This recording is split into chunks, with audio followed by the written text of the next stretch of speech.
Hey everyone, welcome back to the Driven by Us podcast, where we get to hear from some amazing and inspiring people in the automotive and motorsport world. Today we have another very special guest. We have Yohanes Scarlett. Welcome to the pod. Thank you for joining us. Now, I want to get this correct, but you are currently the Policy and Research Advisor, Diversity and Inclusion at the Royal Academy of Engineering. Yeah. Now, what exactly does that mean? What is it? What is your role? What does your day-to-day look like? Yes. It's a very interesting role. It's a fun role. It's a lot of looking at data and trying to understand where we are in regards to diversity, inclusion, and engineering. And so, if I could, the Royal Academy of Engineering is the National Academy for Engineering in this country. We try to sort of provide progressive leadership for the profession. And my little section of it in diversity inclusion is all about sort of looking at the numbers, understanding the workforce. A lot of work goes into trying to get more young people with diversity into engineering, STEM subjects in general. My work, luckily, I get to do some rare work in terms of looking at the workforce and how do we get people to stay once they're there, which is quite an important part, actually looking at the culture of engineering, understanding where the barriers are, what the barriers are to progression, and understanding where we could put in sort of interventions such as the Hamilton Commission and things like that into the profession to try and make it a bit more equitable for engineers across the board. Amazing. So it's a very important role, especially these days. So can you go through a bit of how you got here? So I know that you volunteered a lot from a young age. So has this been something you've always been passionate about? And what's your career path been and how has it evolved through the years? Yeah, something I've always been passionate about, I suppose. And I was fortunate enough to get the opportunity at the Royal Academy of Engineering. But yeah, growing up, sort of, I volunteered at youth clubs and worked in sort of that sort of area and sector around the West London area. And came from a sort of a family with a tradition of rights and justice and that sort of a background, and so I was always interested in sort of social justice and things of that nature. And so I after university, as you do, get an internship, you work at a few different places. I landed at the Royal Academy of Engineering, walked through a few different roles, managed to land a role in diversity, inclusion, policy and research. Found the opportunity, through that got the opportunity to work on the Hamilton Commission, and pretty much everything's been great since that point. So what made you realise that diversity is where you wanted to be? I guess it was a great option, an opportunity. I didn't know too much about it as a career path. So I studied politics and international relations. I was really, like I said, interested in social justice as a concept. And so being able to see sort of corporate social responsibility and then diversity inclusion really grow within organizations and corporations, it was a path that really just caught my attention because, like I said, I have that social justice background. I've come from a family which sort of worked, my mum and my dad were there in the 80s during protests, sort of New Cross fire and the protests around that and all those sorts of things. And so I've just come from that background. Sort of in the 90s, we went to supplementary schools, Saturday schools, learned a lot about sort of Black history and culture and the Black experience here in the UK in particular, sort of from Windrush to now. And so that's always just been a part of my makeup. I've always just been actively involved in that sort of area. Got really fascinated in engineering when I got my internship at the Royal Academy of Engineering. It was like, I wish I knew about this a bit earlier. I think a lot of people probably feel like that when they find out about sort of some of the career opportunities for it. Yeah. And so that became sort of real passion. So how do I open the door for people like myself who, and like my brother. So my brother was like really good at sciences, really good at maths, could have been a great engineer, just had no idea about it as a career option or opportunity. I had a friend who did know about it, managed to get into university, but through some of the struggles that we'll probably talk about, people experience throughout the Hamilton Commission research, in trying to get through that path from engineering degree into a career, just hasn't worked out, ends up sort of working as a mechanic, which is, still a respectable career. It's still the sort of his passion, but it sort of made me see that there's a lot of people that want to get into that sort of elite path, and it is very closed off to them. So what did you study? Did you go to university, college, or did you stop at the A-levels? Yeah, how has that gone? Yeah, so I done A-levels and then I done a degree in politics and international relations. It went quite well, 2-1. Ended up at the Royal Academy of Engineering, so it worked out quite well, to be fair. Really interested, like I say, in social justice and politics, international relations at large. So much to say in that area generally and speaking. Always, and like I say, diversity, inclusion and social justice has always played a big role in that. So look at that, the philosophical underpinnings of diversity and inclusion, understanding sort of critical race theory, sort of gender theory and all these sorts of things at a sort of academic level was super useful to me. And so, yeah, I've been able to use and engage that sort of part of my degree in my career. As I say, it would have been sort of really good to do engineering and go down that path, but, you know, as you do. So you think your studying has definitely given you the fundamentals to get to where you are now? Oh, definitely. So, great. And you've mentioned the Hamilton Commission, so let's get into that because that is a big part. Now, you've done a lot of work in the primary research, the policy development, and the strategic initiatives to improve representation and inclusion. So with this, you've done that through the Hamilton Commission. So can you explain what the Hamilton Commission is and how you came to being a part of it? Oh, that's pretty cool. So the Hamilton Commission was a massive project, a massive research project, really a flagship project within Formula One. And it sort of kicked off in 2020. We published our report in 2021, and it brought together a huge number of really sort of talented and high-profile commissioners, including, of course, Lewis Hamilton, Hayat Salim, the CEO of the Royal Academy of Engineering, and others from the Royal Academy, from the engineering sector, from all across, from academia, from motorsports, from business, etc. People who have real experience in that space. And they got together and they decided they were going to do a research project to really, and a big part of it came from Lewis Hamilton. People might remember sort of post 2020, he was really pushing and doing a lot of work in diversity and inclusion and calling things out.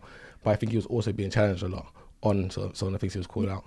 And I think he wanted to have some robust set of data, a rigorous set of data that could really make the argument for him. So that he actually sort of could go back to those people who were sort of saying, you know, what are you talking about, and say, look, there's data, there's evidence for the things that I'm actually saying. And so he was a fellow of the Royal Academy of Engineering, an honorary fellow, and so he came to us, set this commission up. I was working at the Royal Academy of Engineering at the time.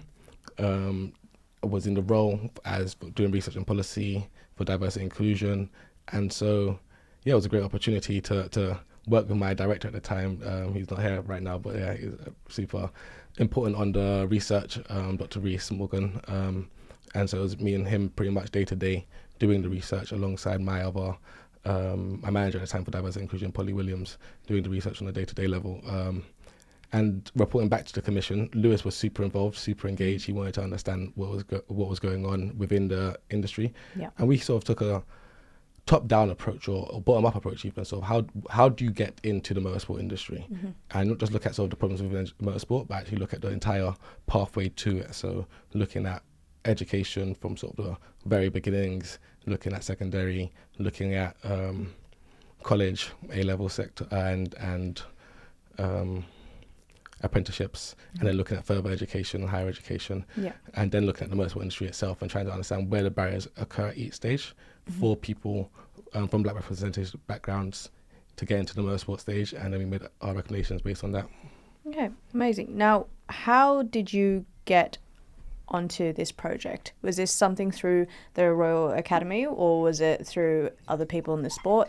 How did you end up doing this? Yeah, so it was an opportunity that came to me, thankfully, through the Royal Academy of Engineering. So like I say, it was right place, right time. I had gone for a promotion at the academy into a role to do policy and research for diversity and inclusion, particularly. And part of that role would have been doing this project. So luckily, I got the role, and so got to work directly with Dr. Reese and with Lewis Hamilton. Unfortunately, the start in 2020, COVID season, everybody was working from home, so I got to meet Lewis plenty of times on the screen. Oh, there we go. Well, close enough. Have you met him since in person? Or are we still waiting for that? Still waiting to meet in person. I think he met some of the team. But yeah, he did invite us down to Silverstone. Well, of course, he was racing that day, so we got close to him. But obviously we didn't get to see might him. Need to change the shirt. Nowadays, for anyone listening, I mean, this was back. There's a Mercedes shirt on. It's not the right one right now. Right one right now. No, this was back then. It was back then, yeah. So you actually co-authored the Hamilton Commission report, yes. Now, it was titled Accelerating Change, so Improving Representation of Black People in UK Motorsport. And this highlighted the systemic barriers from early education streaming to the workplace practices. And like you said, it proposed concrete evidence-based interventions. Now, we're 5 years on from that. So what tangible changes have you seen since the publication? There's been quite a few, I think. I think we're all impatient for change, to coin a phrase. I think everybody wants to see things happen faster. And so I think from that perspective, you could sort of look at what's happening and think not enough happened. But at the same time, if you take a step back and look at on a macro scale and think about where we was in 2019 and 2018 in regards to Formula One and the conversations we were having about diversity and inclusion and where we are now, I think Formula One has come a long way, and a lot of the teams have come a long way as well. But I think things could be a bit quicker. But yeah, I think when you look at something like the Formula One Charter, a massive achievement, basically, for diversity and inclusion. To get all 10 teams to agree on anything is a hard thing. When we was doing the commission, we had to do sort of meetings and we had to bring all sort of the teams together, or representatives from the teams together, and they were very interesting meetings. Just to say I'd the like least. to be a fly on the wall for those. I'm pretty sure you would have, to be fair. And so, yeah, the teams are very competitive, and so the fact they all sort of came together and they actually agreed that they're going to do this for diversity and inclusion, got actual steps and action plans within that charter, is a really big step. I think when you look at a lot of the programs that Formula One have done themselves, or some of the teams have done, they've been doing a bit more on diversity and inclusion directly. Mercedes have said, sort of, even in light of Lewis leaving, that they're going to continue on doing a lot of that work, and they actually did put quite a bit of funding towards some of the early programs with Mission 44, and of course Mission 44 continues in this space championing a lot of this work. Driven by us, of course. This is a massive change that has come about since that point with the Hamilton Commission. And so people, I think, are on board to speak more and to have some more of these conversations. To plug the Royal Academy of Engineering a bit, we have a motorsport scholarship that we've been running for the past couple of years. First year, we had 5 members. Of the 5, 4 of them went into motorsport jobs directly. It's a great hit rate. Yeah, very good rate. The other one, he's a part-time student, so he's not finished actually university so yet. it will be 5. I think so. And so things are happening, so to get more diversity within the industry, it will take some time. But yeah, I think there's some positives to look at looking back on it. Amazing. I mean, like you said, change does take time, but you can see it behind the scenes, the slow movings, and motorsport F1 has always been a little bit slow when it comes to things anyway, not just diversity. For sure. So it'll get there, but it's good to see that they're making moves and that the teams are getting behind it, and people in the sport such as Lewis have pushed it quite a long way, but hopefully they will continue to, and there'll be more people, and it won't be just on Lewis's shoulders, I guess. Yeah, for sure, that is the key. So on the report you had 10 recommendations. Which of those do you feel have made the most impact, and which do you think have been more underaddressed? I mean, to be a bit biased, obviously, we are working on the motorsport scholarship, and I think that's made direct impact, in which you could look at sort of 5 people who are doing masters that wouldn't have been doing it without that program, because part of the way that you get onto that program is the fact that you don't have a current offer for a master's, and so you get it through the program, and then you get an opportunity to work in motorsports. That's had quite a direct effect. I think a lot of the work that Mission 44 is doing is also having a lot of effect. I think they've done a program for exclusion. One of the things that we found through the work in the commission is there's a lot of issues around exclusions in school, particularly with black students from Caribbean backgrounds, and so that just is naturally going to impact on the ability to get through. One of the statistics that we have is 2% of black students got A levels in physics at A-star level. That would have taken them to be able to do an engineering degree at a top university. And what we know about motorsports engineering companies is they only recruit quite often from quite select top universities, or at least historically. I'm pretty sure that's changing now. But that was fingers crossed, definitely. But that was the way it was. So I think so the work they're doing around exclusion and changing school culture at Mission 44 is really good, and that was out of the back of one of the recommendations. I'm trying to think. I had a list off the top of my head. There's a lot of there's 10 recommendations. I think those 2 are obviously quite big ones. They had another thing they've done around sort of, we done a bit of research into, for example, teaching of science and engineering at schools, and we found that a lot of students, black students in particular, wouldn't be taught by a black teacher in those subjects at all in their schooling time. And so Mission 44 done some work with Teach First to try and look at how you get more black teachers in those sorts of areas and spaces. And so there's been quite a lot of work on all of the sort of on most of the recommendations. I think sort of, I guess from my own personal perspective, I guess it would have been I sort of there's a recommendation number 10 around supplementary schooling and supporting sort of students outside of the school system and things like that. And I think a bit more work could be done on that. But I think the approach that Mission 44 has taken, and Mission 4 has taken on responsibility for a lot of the recommendations. So commendations to them. But I think they're focused more on how can we improve in-school results and in-school culture for diverse students across the board. Okay, amazing. And do you think outside of, say, just Mission 44 and Driven by Us, do you think the motorsport and engineering world in general are truly committed to this change and improving diversity, or do you think at the moment it still might be a bit performative? Interesting question. I think motorsports it's a massive sports industry, right? It's a massive, and it is a massive branding industry as well. And because of that, I think anything they do is going to have an element of that sort of branding, and that look to it. I think it's, it makes sense for people to be a little bit cynical, but I don't think that's always necessarily a bad thing. Like I say, there has been progression made, and part of that has been through things that the Formula One directly have done, the FIA directly have done, and the F1 teams have done. I think you have massive teams, and those massive teams will have PR and communications departments, and the PR and communications departments will make sure things look good and shine and look a certain kind of way. And from the outside looking in, it can look a little bit, perhaps a bit too slick, a bit too glitzy, and it does that look real? And I think that is part of it, and I think that's going to be that's part of the struggle with diverse inclusion. But I do think that, like I say from before, there are like things with the charter. We're seeing teams taking on these students who are getting these scholarships. There is still obviously that perception and the culture within Formula One that's always going to be there, which is, does it make the car go faster? And so it's all well and good pushing diversity and inclusion, but being able to show some of those sort of benefits of diversity to innovation really helps to really convince teams that actually, that it does make sense for us, not just to hire the same sorts of people over and over again, but to hire a range of people who think differently and could solve problems differently, will actually help the teams in the long run.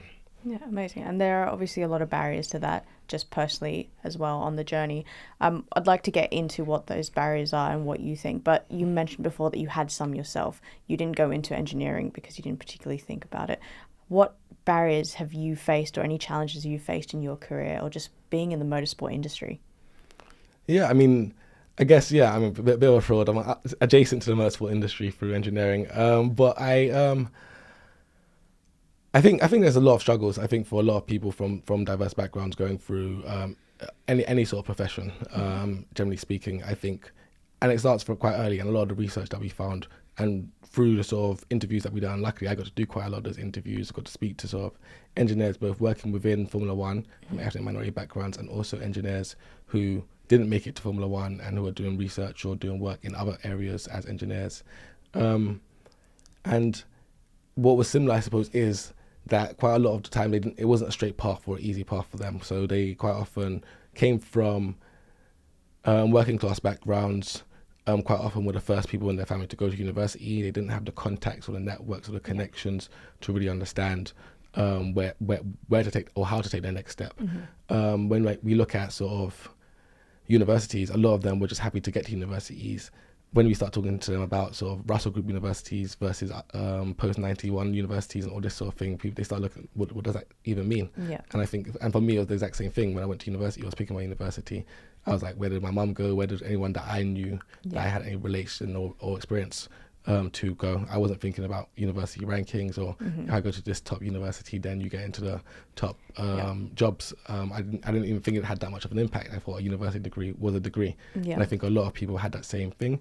I think a lot of people, when they was at university, had to work while they was at university, similar to myself. And I think that's always going to have an impact if you're having to work at the same time as worrying about doing your work and your exams. And so, as a result, there is an attainment gap at that level. And that has impact on sort of your ability to get jobs and progress through your career after that. And I think that's sort of same struggles that I've had to have at sort of really do mirror a lot of the things we found within the report. And in your view, how well are the entry routes, so such as these apprenticeships, internships, or university schemes, working to address inequality? Obviously, people need to know about them first, and they weren't as abundant as they are now. There are more schemes. But how do you think that is doing, and do you think it is on the right path? I think it's on the right path. I think obviously you always, like I say, impatient for change. We want more, but I think we're on the right path. I think there's a lot of focus and talk and looking into the apprenticeships right now, and I think that is the right thing to do, because apprenticeships, I think, offer really a great opportunity for people to earn while they're working, to really learn their sectors and to get into that pathway. I think, so like I said, a lot of people doing a lot more work in that space, and I think that needs to continue. I think university schemes, there have been a lot of sort of widening participation schemes and all that sort of stuff, which has gone in. I think, how well are they doing? I guess the data exists and it tells us how many students there are studying engineering. And I suppose, like I say, my work focuses more on the workforce and what's happening in the workspace. And what we can say is the university pool for students stands at around between like 25 to 30%, wavers between that number of students who are graduates of engineering degrees from ethnic minority backgrounds. Engineers from ethnic minority backgrounds in the industry stands at around 14%. And so you can see a massive drop off between the numbers who are studying it and the numbers who are getting into job roles. We also know, for example, 6 months after graduation, white engineers are twice as likely to be employed than ethnic minority engineers. And so there are like gaps across the board. And like I say, my focus has been more on work and the workplace. And I think there has been schemes, to plug the Royal Academy of Engineering again, there's the JEEP program, the graduate engineering engagement program, which works with students to get them into or give them mentorship and get them used to sort of like CV writing and interviews and sort of test days and things like that, so that when it comes to going for a job that they are ready and prepared. And I think things like that do help and do support, and I think there's quite a few schemes beyond just the academies ones that do that sort of thing in the workplace. And I think that is definitely a place where we do have to look at what's happening with the transition from the abundance of students we have studying it to the people who are getting into jobs and the roles. Yeah, amazing. I mean, you mentioned apprenticeships, and then you say you do a lot of the work with the workforce. Early on, we had Saoirse Elson on, who was managed to get the apprenticeship mechanic technician job with F1. So that was through a scheme, and it was a great apprenticeship. But when she landed the apprenticeship, she then became the only woman in her job role in her area. So she was there now a minority with a lot of men. So I guess a question would be, is there much being worked on to then support people once they're in the role? Because it is hard coming from being someone in the minority to then being placed where you might be the only one in a majority. So you've got there, that's great, but what's the support then? Yeah, no, we spoke a lot about this actually in the commission, and that's, like you say, is my work within the workforce. During the commissioners themselves, actually, Lewis's manager and a few others who were on the commission were quite really interested in this idea of a cohort approach, because we did, so one of the big factors that we saw with Formula One is ethnic minorities mostly are concentrated population-wise in the major cities. Formula One takes place mostly in rural areas. And so even to get engineers into those sorts of teams and into those workplaces, you have to move them all out of their communities, out of their spaces, into those areas. And we did sort of talk about cohort approaches in terms of, you don't just hire one, hire a group together, bring them together, and that way they work together, and the pressure is less on them. And actually that's something that, like, throughout the commission has been written about a lot, and I think it is something that I think probably Formula One could think about, and a few others could, because I do think there is a lot of pressure in that situation. I think there is always pressure to be the first of anything to cross the line, and then there's the pressure of representation. And the question of representation, do you want to be a representative, or do you just want to get on and do engineering? And I think that is always going to be a conflict within the space, because somebody has to cross the line and be the first. And thus, I do think that a cohort approach to that sort of thing makes a lot more sense. 100%. I know it'd definitely be easier if you're working with people who understand you and understand maybe your culture, or just being in that space being such a kind of new experience. I was talking to Saoirse, and she kind of said the same thing of, it was a bit hard being the only person to have certain experiences, whether that was coming from a coloured background or if it was coming from being a female. So it is definitely something that is good to hear that it's being worked on, it's being thought about, because I think that would help out a lot of people. And you mentioned a great point of, sometimes people don't want to be this mentor, they just want to go and work. So I guess this kind of fits perfectly into our next kind of section, which is about mentors and role models. So your work has shown like the power of leadership in creating inclusion and having someone to see. So see it to be it, and being able to see someone who looks like you or has come from the same background as you. So who have been some of the role models and mentors that have kind of shaped your thinking around EDI, and also how important do you think it is to have people like you be in bigger roles or be able to see them as a mentor? Yeah, I think it's such an interesting question actually, because I think there is. I might be a bit controversial today, but Ooh, go on. exactly. But I'll go around about in a way. But I think so. My role models I've had quite a few, to be fair. And like I say, I've come from a background of social justice within the Black British community, and so also my mum, my dad, of course, big role models. But then people like Darcus Howell, who are social rights activists here in the UK.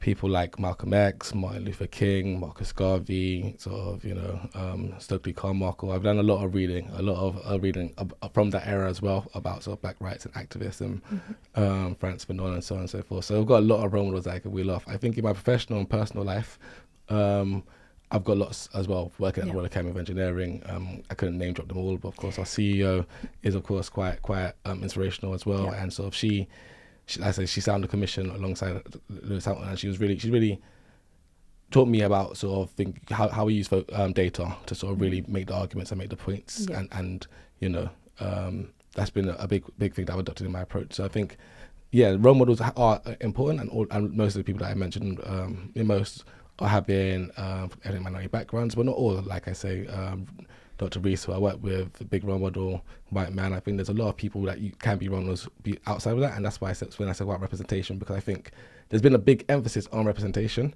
and I'm all for obviously having more and wider, diverse representation, but I don't think it always necessarily, having somebody just at the table doesn't necessarily change the table. And I think there is a question about sort of the way in which representation is done, because sometimes people are drafted in and things stay exactly the same because they're not necessarily empowered to make a change, or because they went to the same schools, the same background as everybody else, they just happen to be an ethnic minority, and so they all agree in the same sort of way still.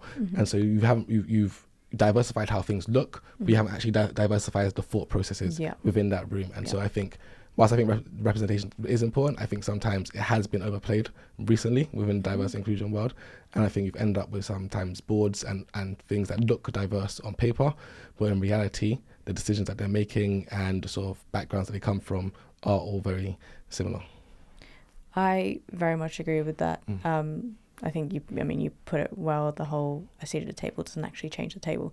That is very true. And then also, a lot of the time, as you mentioned before, some people are put on a pedestal just because they are the only one, and they either don't want to be or they aren't the right person to it.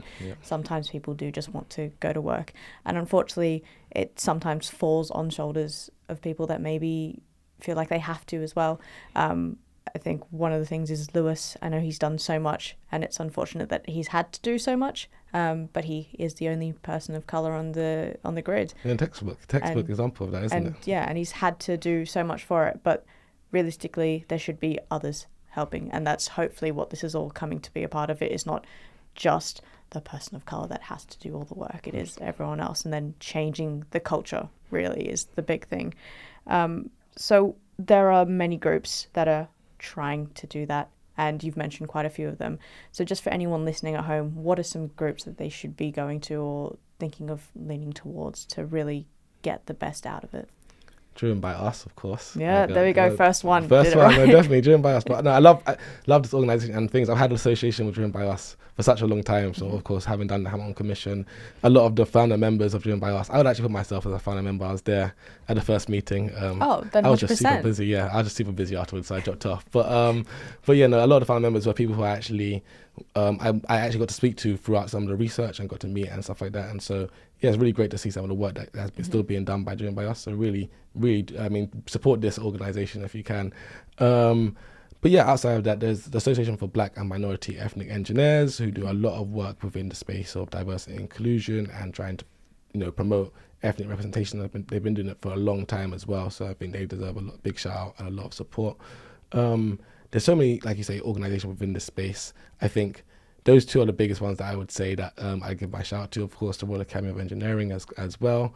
And then there's a lot of different organisations associated, professional engineering institutions associated with that as well. But I think on a grassroots level, I think people like Driven by Us and Association for Black and Minority Ethnic Engineers, Mission 44, and so on, those are the groups that really I think can make change if empowered, because actually they are based within the communities. And I really do think that so much of this has to be grassroots, because you really do have to build out the foundations. 100%. Like I say, if there's only 2% of black engineers who done physics, or black people who done physics, then you're already dealing with a small pool, and we have to sort of start widening that pool up. And that starts with actually working with groups like this who actually really inspire young people to do engineering. So on that same note, inspiring young people, so what lessons from your own journey would you pass on to others? Say if they wanted to work in the same spaces as you, but also just in the automotive or motorsport engineering space. Yeah, and it's difficult, to be fair, because I don't want to pass on elitist sort of advice, to be fair. From doing the research, it's sort of like go to,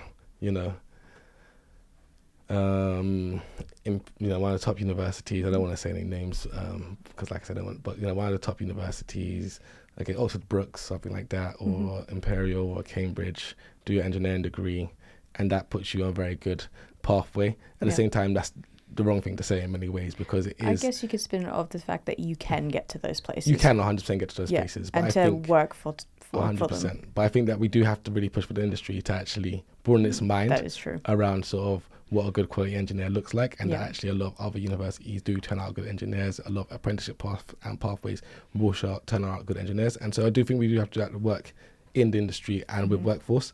But yeah, for young people going out there, I think, I met like some engineers I met didn't get degrees at all, and they ended up working in some of the most exciting roles within engineering because they just had the passion, and they learned about it, luckily for them, early enough, where they found out, okay, I could go to the racetracks, I could go to Silverstone and these places, I could hang around, I could try and meet some different people who work in teams, ask them if I could work on their car, meet a few different people and go through that pathway. And there's people who've done things like that. So, if you're doing an apprenticeship, if you're doing a degree right now, go out there, try and find out, sort of those weekend race teams. There's so many teams, like motorsport in the UK, obviously you only have 10 teams, 20 drivers who get paid, really well for driving in motorsport. But generally speaking, there's so many people who are involved in motorsport who do it all the time as a hobby and just for fun. And so you can find a little team or a small team who are racing a little car who might be happy to have some university student could show up and sort of bring some of their engineering skills and experience to support that team. And that's a pathway in as well. So there's so many different ways. I think if you are determined and you're really passionate, then you can get into it. So yeah, that's why I don't want to really just push this sort of elitist view that if just do that. I think, like I say, I won't say his name because I didn't get his permission, but like he does one of the most exciting jobs on the front line in Formula One, and he went through that pathway of just being there present on the motorsport, learnt about sort of a motorsport apprenticeship that he was able to get into, go onto that, and his career just took him to all around the world since then with his team. So it's really good. There are so many different pathways into it. Some people do the straight study apprenticeship straight into it, or they just study uni and get straight into a role. But there are so many differences, and I very much agree on the fact that it should be that the teams aren't just looking in the same places, because as we can see, there are talented people coming from anywhere and everywhere, and sometimes some things aren't as accessible as others to certain people. So that's definitely something. It's interesting because that seems to be a little bit more behind when it comes to the engineering field. I know for, say, to throw one out there, marketing and media, you definitely don't have to even have a degree these days to get into those. You need the experience. It's all about, can you do your job and can you do it well, and have you shown that? So hopefully that is something that can start to be worked on. So in terms of that, I guess, what does progress look like for you over these next, say, 3 to 5 years in terms of EDI and motorsport and engineering and automotive space? Yeah, I think the important thing is that we continue to see progress. Like I say, we're probably always going to want it to be faster. If I could tell you like 5 years, what I'd like to see, obviously I'd like to see sort of like an entire sort of, teams that are sort of engineering teams that are diverse. So I remember one thing that Lewis used to down during the commission was show us pictures time and time of him and his team, and quite often he's just the only black face just all the time, him and one or two others. And so I'd love to be able to see one of those team pictures at the end of the year, and it's got a great sort of diversity of engineers and people who really deserve those opportunities.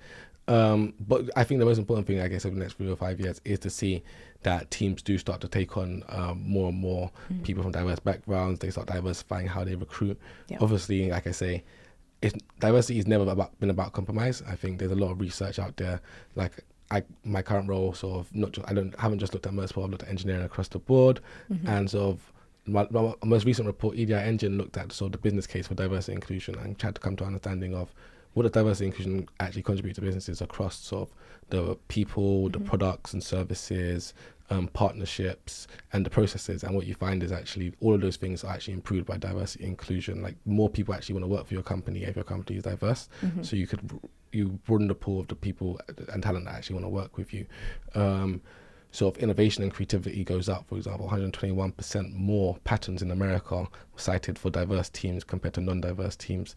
So there's lots of actually like opportunities through diversity and inclusion that for Formula One teams to take grasp of. And I really want them to sort of see that within motorsport. And I hope that continues, to be fair. That's the sort of hope for the next 3 to 5 years. If not, keep pushing. Exactly, that's all we could do. Yeah, I mean, I guess that's exactly what you're working at, but it's great to see the numbers behind it and have the proof, because sometimes proof is what's needed for certain change, but it's good. It's really good to hear about those things. So I guess we get to now the final part, 2 parts. So what we do at the end of all these podcasts is we get you to answer the question that our previous guest has left for you. So yours, I feel like we may have already heard some of the answers. It's I think it's an easiest question, but you might have a hard time drilling it down to just 3. So if you could have 3 influential people at the dinner table, dead or alive, who would they be? Wow. Just right now? Yep. Oh wow, that's excuse me, that's a tough one. I think it's such an interesting time in the world as well, in terms of influential people. They can be dead or alive. I know, dead or alive as well. Yeah. I think it's tough. I was not prepared for this one. I think Malcolm X, obviously a hero. Marcus Garvey, again, another hero. So that's 2 people. Or sorry, there's only 1 left now. Only got 1 left. Yeah, for sure. I think I'm trying to think somebody current so we could make some change somewhere. That's true. There's no one really current in a position of power that I want at my table, to be fair. Yeah, if you make me think about it, probably not. We'll stick with the past then, and then maybe we can wait for the future. Yeah. And find someone else the next time we get I mean, I'd put Lewis at the table as well. Yeah, gotta be. There you go. Lewis, that's how you meet him. Yeah, for sure. That's how I get to meet him in person. Yeah, there we go. And yeah, I think he'd have some interesting conversations with the other 2 at the table as well. That could be very interesting. That'd be another conversation I'd like to be the fly on the wall for. For sure, 100%. So you've answered the question. Did it well. Now it's your turn. What question do you have for our next guest? It's interesting because, of course, I don't know who the next guest is going to be. I've got no idea. But in line with sort of what you do here at Mission 44, Driven by Us, and sort of in this space, I think diversity and inclusion, obviously, is also what I do. It's such a nice space, and we're always sort of trying to do the right thing. I guess, like I say, social justice, we're always trying to progress and try and make the world fairer, a fairer space. But I think sometimes being in such a nice space means we don't always necessarily criticize ourselves or each other when things aren't done so well, or when we make mistakes in that space. And so I'd like to ask the next person to think of some criticisms for diversity and inclusion, and ask those of us working within it, and what we could do better. Ooh, I think you've given the next person a tough one. I think so, yeah. You might have to give that to them beforehand so they can study, but it is a very good question. You're right. It is something you need to be looking at. You can't just be looking at the positives. Completely. Okay. All right. Well, thank you so much. So thank you for joining us. Really appreciate you coming on and sharing a lot about your journey, but also just EDI in general. It's great to hear the work that you've done in the Hamilton Commission and the report, and hopefully we will just see more change. Obviously, we want it faster, but we're going to see it slowly and thoroughly, let's put it that way. And thank you everyone who's listening at home. Hopefully you've been taking this in as well, and we'll be seeing you either making change or being part of that change or coming from that change. And yeah, thank you for listening. Make sure you tune into the next episode and follow Driven by Us and DBU on all the socials, and we'll catch you on the next one. Thank you.